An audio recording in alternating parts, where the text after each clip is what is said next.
Friend, welcome to study with test. तो हम लोग सुषुप्ता के बारे में पढ़ रहे थे। आज उसका दूसरा पार्ट है, तो चलिए शुरू करते हैं। क्वेश्चन है, सैंदो स्थलों के उत्खनन से प्राप्त मोहरों पर निम्नलिखित में से किस पशु का सर्वाधिक उत्कीर्णन हुआ? ऑप्शन है शेर, घोड़ा, बैल, हाथी।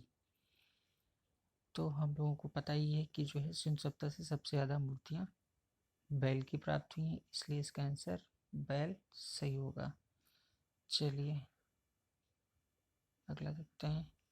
इसमें क्वेश्चन है, सिंधु सभ्यता में घोड़े के अवशेष कहाँ से मिले हैं? ये बहुत पूछा जाता है। तो सिंधु सभ्यता में घोड़े के अवशेष सूतकोटड़ा, गुजरात से मिले हैं।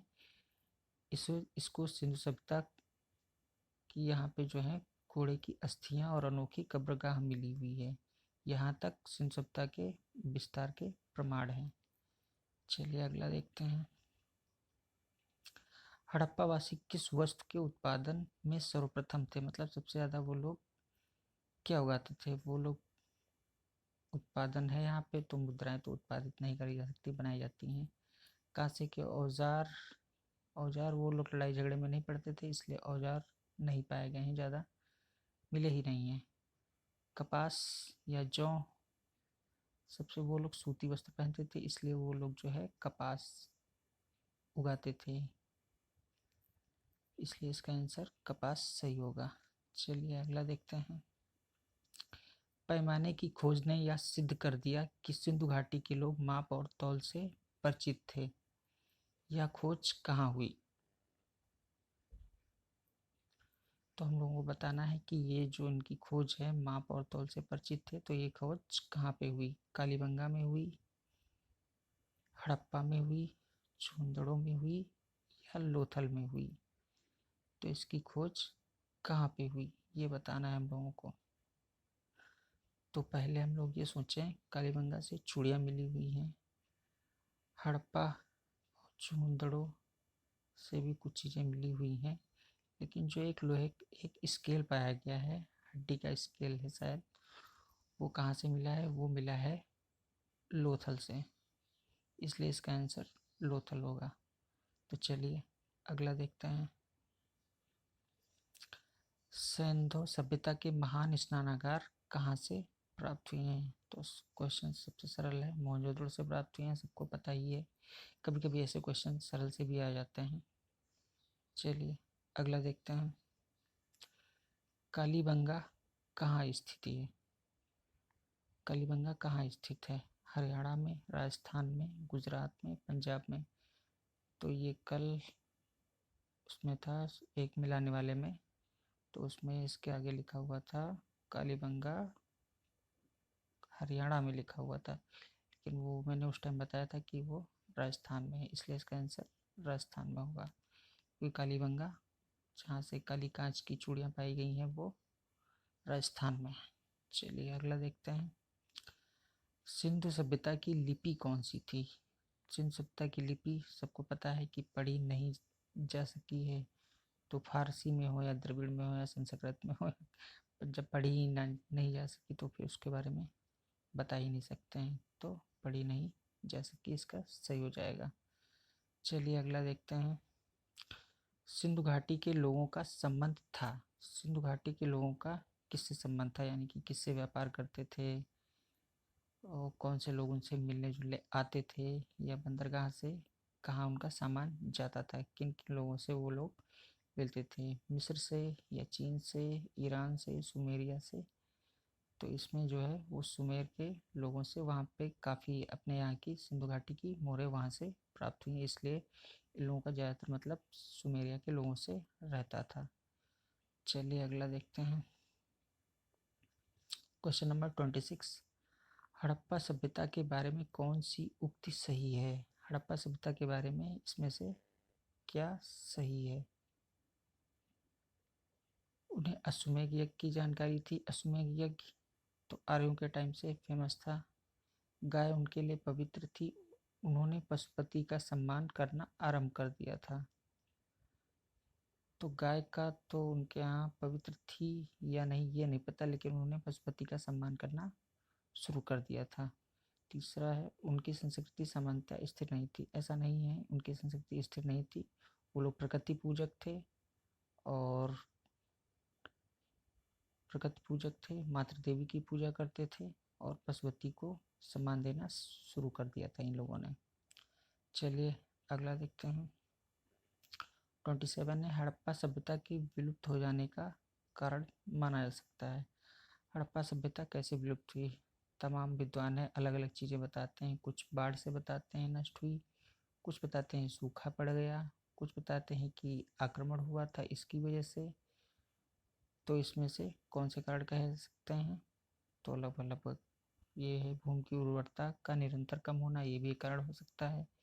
बाढ़ों का आना ये भी हो सकता है। विजातियों का आक्रमण यानी कि आर्यों का आक्रमण, कहा भी जाता है कि इंद्र ने जो है आक्रमण करके इनके जो किले थे उनको नष्ट किया था, इसीलिए इंद्र को पुरंदर कहा गया। आगे हम लोग आर्य सभ्यता के बारे में जब पढ़ेंगे तब इसके बारे में बात करेंगे।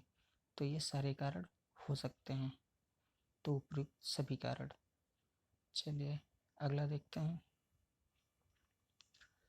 सिंधु सभ्यता की नगर निर्माण योजना के संबंध में निम्नलिखित में से कौन सा कथन असत्य है?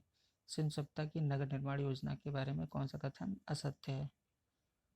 तो पहला है नगरों में बड़ी बड़ी सड़कों का जाल बिछा हुआ था और मुख्य सड़कें एक दूसरे को समकोण पर काटती थीं। या दूसरा संपूर्ण नगर में छोटी तथा बड़ी नालियों का जाल बिछा हुआ था।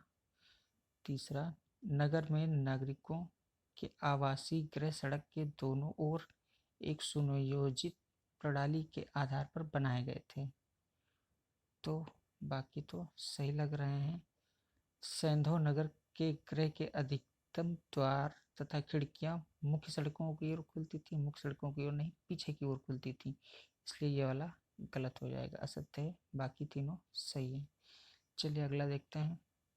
29 सैंधव सभ्यता के स्थलों का जिस क्रम में उत्खनन हुआ है निम्न स्थलों के संदर्भ में कौन सा ठीक है? इनको किस हिसाब से, पहले किसकी खुदाई हुई उसके हिसाब से इनको अरेंज करना है। पहले हड़प्पा मोहनजोदड़ो लोथल या कालीबंगा, या पहले हड़प्पा मोहनजोदड़ो कालीबंगा लोथल, मोहनजोदड़ो पहले हुआ, या हड़प्पा या लोथल या कालीबंगा, या पहले मोहनजोदड़ो कालीबंगा लोथल या हड़प्पा।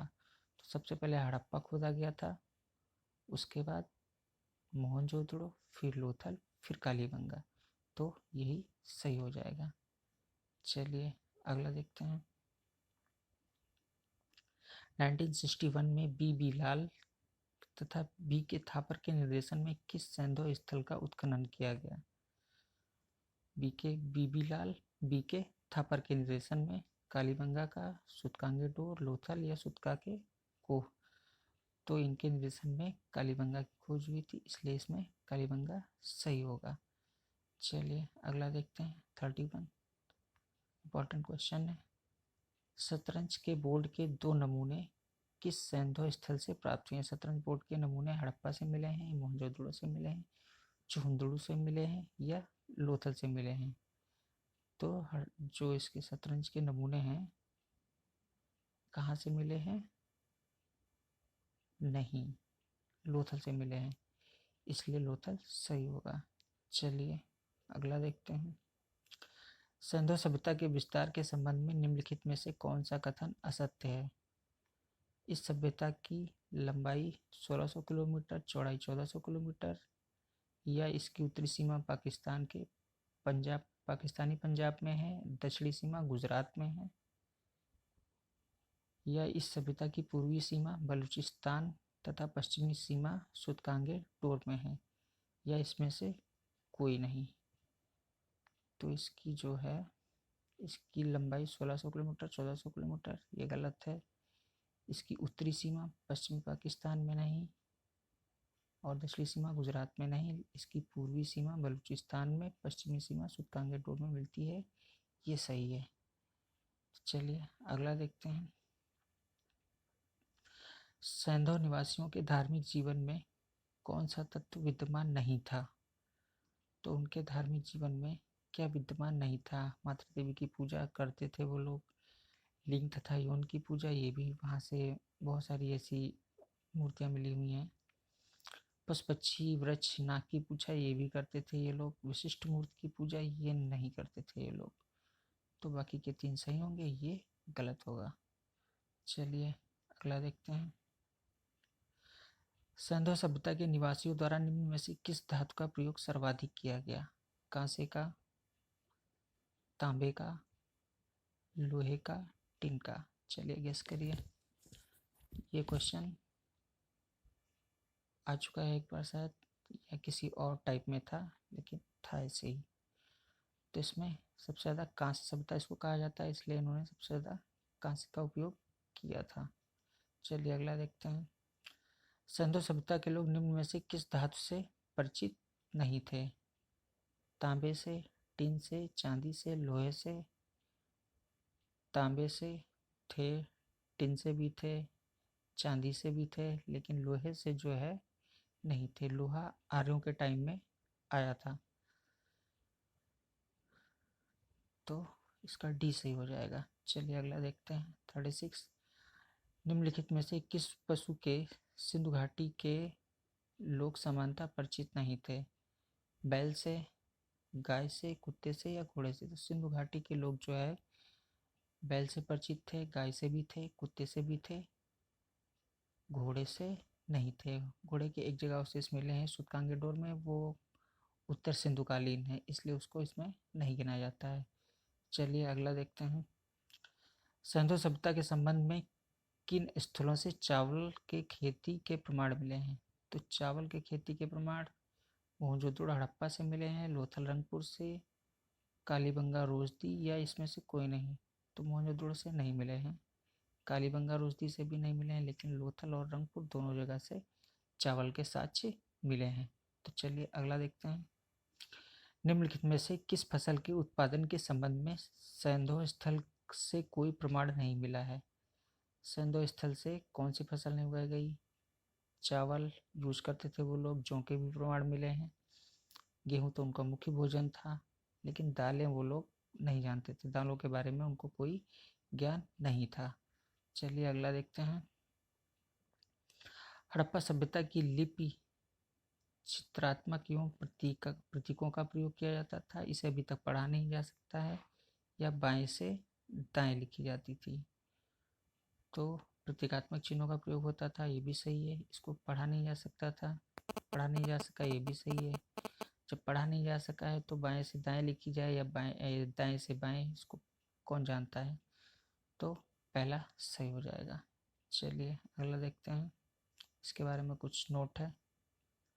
सिंधु घाटी की सभ्यता से संबंधित छोटे छोटे संकेतों के समूह को सिंधु लिपि कहते हैं। इसे सिंधु सरस्वती लिपि या हड़प्पा लिपि भी कहते हैं। यह लिपि सिंधु सभ्यता के समय 26वीं शताब्दी ईसा पूर्व से 20वीं शताब्दी ईसा पूर्व तक परिपक्व रूप धारण कर चुकी थी। चलिए अगला देखते हैं। बस इतने ही थे। तो चलिए कल जो है हम लोग आर्यों के बारे में अगले उसमें पढ़ेंगे एपिसोड में। और इसका अगर अभी कुछ क्वेश्चन बचे हुए हैं, इसका वीडियो हम लोग बाद में बनाएंगे। फिलहाल इम्पोर्टेंट क्वेश्चन मैंने कवर किए हैं, कुछ और इम्पोर्टेंट है उसको भी कवर करेंगे। चलिए फिलहाल लोग वैदिक सभ्यता शुरू करेंगे। Okay bye.